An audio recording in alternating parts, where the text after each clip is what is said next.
Monkeypox cases in some major U.S. cities appear to be declining, matching trends seen in Europe, and experts are cautiously optimistic the outbreak may have peaked in places hardest hit by the virus.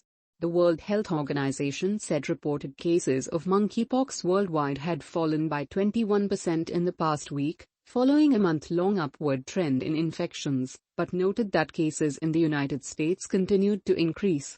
Still, some U.S. experts believe cases are starting to decline, but this does not mean the disease will be contained, they warned. Since late May, the United States has recorded nearly 17,000 cases of monkeypox. The outbreak, which has so far reached 80 countries outside Africa, where the virus is endemic, is widely transmitted to Homo men. Monkeypox, which is spread through close contact with an infected person and the pus-filled sores common to the disease, is rarely fatal.